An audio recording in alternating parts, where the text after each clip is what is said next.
Hey guys, it's me Pratima and today I will be talking about Xiaomi's Mi 11. Just a year ago, the company was nowhere to be seen when looking at the list of best flagship phone makers. Sure, they made some good premium phones, but Xiaomi ultimately lagged behind the competition in one way or the other. But 2021 has changed that. In today's date, Xiaomi's top-of-the-line phones like the Mi 11 Ultra have received good reviews from top reviewers like WQHD and Mr. Who's the Boss, which has officially marked Xiaomi as a prominent name in the flagship territory. As for the Mi 11, well, one of our team members has been using it as his primary device and comparing it side by side with other high-end phones for the better part of 3 months, and we've had some interesting findings about this phone. Sadly, Xiaomi did not choose to launch the Mi 11 in a lot of markets, including India. If you ask me, I think it's a killer competition to the likes of the Galaxy S21 and the OnePlus 9. Anyway, today I will be sharing our long-term experience with the Xiaomi Mi 11 with you guys, so let's get straight into it. Okay, starting with the design itself, after all this while, one of the things that we've really come to appreciate about this device is its form factor. Contrary to other Xiaomi phones like the Mi 11X Pro, it has an even weight distribution, and throughout my colleague's usage, he's only had good things to say about its ergonomics. Plus, the slight curves add to the comfortable grip, while the aluminium frames give it a lightweight yet premium touch. So holding this phone for long hours will not be a muscle exercise here. But yes, if I had to compare, Samsung's Galaxy S21 Ultra feels more premium than the Mi 11, although it's also heavier and a little less comfortable. So this phone scores good marks on this front. Despite this, there are some flaws in its design. For instance, the Mi 11 is quite slippery, because of which it has fallen off my hands a couple of times when shooting photos and videos. Thankfully, it has survived them all, while we did get this visible scratch at the back. So it would certainly have been a lot better if Xiaomi had included Gorilla Glass Victus, or at least Gorilla Glass 6 instead of the older Gorilla Glass 5 at the back. The company has installed Gorilla Glass Victus on the front though, which I would say has been incredibly useful throughout my usage. Yet, the biggest design compromise here remains that Xiaomi has only included the most basic ingress protection, and the Mi 11 does not have an official IP rating, making it vulnerable to water and dust damage. So this past month, we've had to be extra careful not to expose it in the rain, since it's been raining like cats and dogs here in Kathmandu. While Xiaomi has cut some corners in the design aspect, the display is where this phone truly shines. Its 6.81 inches WQHD screen is a delight to look at. And because it supports HDR10 in Netflix too, the content consumption experience is further elevated. Also, I like the fact that Xiaomi has not left out on important features like HGS Eye Care certification and DC dimming in order to prevent eye strain due to blue light emissions and display flickering as well. On top of that, with the 1500 nits peak and 800 nits of normal brightness, the company has made sure not to leave any room for complaints regarding visibility either. Even the touch response on this display is great. Likewise, apart from the visual treat of Mi 11's display, the speakers on this thing are great too. Now, when you compare it side by side with the S21 Ultra, it does sound a little less immersive, but these Harman Kardon-tuned stereo speakers are loud, they sound really balanced, and are definitely better than what Xiaomi offers in its mid-range devices. Do note that the secondary speaker sounds a little weird, but together the stereo output is respectable. Okay, back to the display. It is also home to an in-display fingerprint sensor. In our use, we found it to be a little slow, but over time with the updates, the sensor has gotten a bit swift, but it is still slower than the likes of the OnePlus 9 or the Galaxy S21 Ultra for that matter. We were hoping to be able to scale down or remove the fingerprint animation altogether, but Xiaomi sadly has not included that option in the settings. Moreover, the haptic feedback while unlocking via fingerprint and typing feels incredibly premium and satisfactory. Alright, let's now get into how the performance of this phone has been. And it will not come as a surprise when I say that the Mi 11 is one of the best performing phones of 2021. Being one of the first smartphones to feature the Snapdragon 888 chipset alongside UFS 3.1 storage and LPDDR5 RAM, it has handled multitasking and switching between the heaviest of apps with a breeze. Also, thanks to the optimized 120Hz refresh rate, UI transitions are smooth and with zero lags or micro stutters. Just a smooth sailing through and through. Likewise, gaming is another facet that this phone nails. Almost.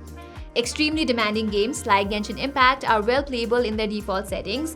However, once you dial up the settings to higher FPS modes, the Snapdragon 888 does not remain cool. And that's a common issue we have been facing with almost all the phones with this chip. Hence, after prolonged gaming sessions, it will result in quite a few stutters, drop in FPS, drop in stability, and excessive heating near the camera module. As for other demanding games like PUBG Mobile and Call of Duty Mobile, they run quite well with impressively stable average FPS count. But here as well, the Snapdragon 888 tends to heat up the device and you might want to cool it down after one gaming session and then resume again. Less GPU-hungry titles with 120 FPS optimizations like Vainglory and Oddmar are well playable in 120 FPS too. Luckily, these games are not privy to the heating standards of the ones I discussed earlier. But for some weird reason, Critical Ops is not optimized for 120 FPS gameplay even though the game supports it. Overall, we have been quite satisfied with the performance of the Mi 11. Xiaomi has optimized the 120Hz refresh rate well too, so as I mentioned earlier, UI transitions and animations are really smooth here. That being said, during all of our usage, the major complaint about this phone has to be the unrefined software experience. Unlike Apple, OnePlus, and Samsung, Xiaomi's dark mode implementation is still broken. Take the invisible play and pause button on Spotify, for example, or the fact that with dark mode turned on, messages on Messenger appear like this. Previously, I thought that this issue was only prevalent in Xiaomi's mid-range and budget offerings, but evidently the company has not bothered to fix these teeny tiny bugs even for its top-of-the-line products. Likewise, for a long time, there was this annoying problem when trying to reach for notifications while watching Netflix, where the screen would act like this. Thankfully, the recent MIUI 12.5.5 update has fixed this issue. All in all, even though the performance of the Mi 11 is commendable, such petty software bugs truly make the experience bitter.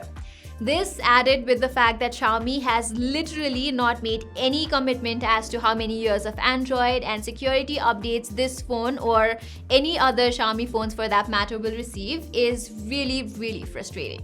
In contrast, Apple, Samsung, OnePlus, and even brands like Oppo and Vivo have committed to certain years of software updates. Okay, let's now shift our gear towards the cameras. And honestly, for the most part, there's not much to complain. Of course, when you look at the specs, it's nothing extravagant compared to the likes of the Mi 11 Ultra or the Galaxy S21 Ultra, but these cameras hold their ground steady. During our use, it has proven to be an impressive point-and-shoot camera. The color optimization part is still better on the S21 Ultra, but have a look at these samples. Mi 11's images are not bad. We are actually fond of the naturalish color reproduction from its cameras. The same thing applies for the ultra-wide-angle images as well, where the S21 Ultra has marginally better color optimization and a wider field of view. But for what it's worth, the Mi 11 competes handsomely. The subtle and natural color reproduction continues with the portrait images too. The S21 Ultra zooms in for better subject focus while the Mi 11 doesn't. In any case, both of them are good camera phones for portraits. Edge detection, however, is not perfect in either of them. These phones pack an impressive selfie camera as well. It's just that the portrait selfies from the S21 Ultra have a better looking background, otherwise both phones do a similar job. Now, since the Mi 11 does not have a telephoto lens, as expected it falls behind the S21 Ultra when zooming to 10x, 5x or even 3x. But what we have come to realize is that we don't really use the telephoto lens in our everyday life that much. All this time, the only instances when we had to switch to the telephoto camera were for taking photo samples for review. Xiaomi has also been a little cheeky with the nighttime photography on the Mi 11, as it makes you wait for a few seconds to shoot even normal nighttime pictures. And because of that, its low-light photos appear to be brighter and more detailed. This is actually both a good thing and a bad thing. Despite the well-detailed shots, the delay ultimately makes the Mi 11 a not-so-ideal point-to-shoot camera during the night, while the S21 Ultra only takes like a second to take the shot. About the night mode images, well, the S21 Ultra takes the cake right away with better exposure maintenance, details, and colors under both normal and ultra-wide-angle modes. Moving on, for video stabilization, both of them feature gyro EIS. Even so, we found the 8K videos to be more stable from the Mi 11. If you ask me, I don't think 8K video recording in smartphones is all that useful, at least right now, so I am going to let that one slide. On to the more realistic recording options, the 4K 60fps footages looks good from both the phones, but the S21 Ultra definitely has better dynamic range and color processing. Okay, when it comes to ultra-wide-angle videos, you will get consistent recording options across all the resolutions on the S21 Ultra, which is something I really appreciate. Meanwhile, the Mi 11 only lets you shoot up to 1080p 60fps from its ultra-wide and selfie camera. Hi everyone, so right now I'm shooting a selfie video from the Mi 11 and the S21 Ultra. Apparently you can only go up to 1080p 60fps from the Mi 11, whereas the S21 Ultra lets you go up to 4K 60fps. Apart from that, the background looks good on both the devices, whereas the subject has this fuller color tone from the S21 Ultra. The Mi 11 has slightly pale looking subject, but the S21 Ultra also has a lot of contrast in the subject, whereas the Mi 11 has a balanced contrast. The videos are stable from both the devices. The audio quality is good from both the devices as well. Overall, during our usage, we found the primary and ultra-wide-angle cameras on the Mi 11 to be good, if not better, than the S21 Ultra. And that's a very big compliment for the Mi 11. Likewise, I also compared its photos with the OnePlus 9 and found the Mi 11 to be doing a better job in most of the scenarios. Additionally, battery endurance has never been a problem with the Mi 11 either. Even under WQHD resolution, it will give you 5.5 hours of screen on time. Scaling it down to full HD, you will be able to achieve up to 6.5 hours of screen on time on medium kind of usage. Plus, Xiaomi provides a 55-watt GAN charger inside the box, which, if you have noticed, is comparatively smaller than other 65-watt chargers, as it is made of gallium nitride instead of silicon. Additionally, it is power delivery compliant too. As a result, we could charge our power delivery compatible laptops and accessories with this charger as well. Okay, in conclusion, our time with the Mi 11 has been terrific. Xiaomi has effectively nailed the basics for a true flagship experience. The only thing that somewhat bugged us is the unpolished software experience. Plus, I am a little let down by the fact that the Mi 11 did not launch in as many markets as it should have.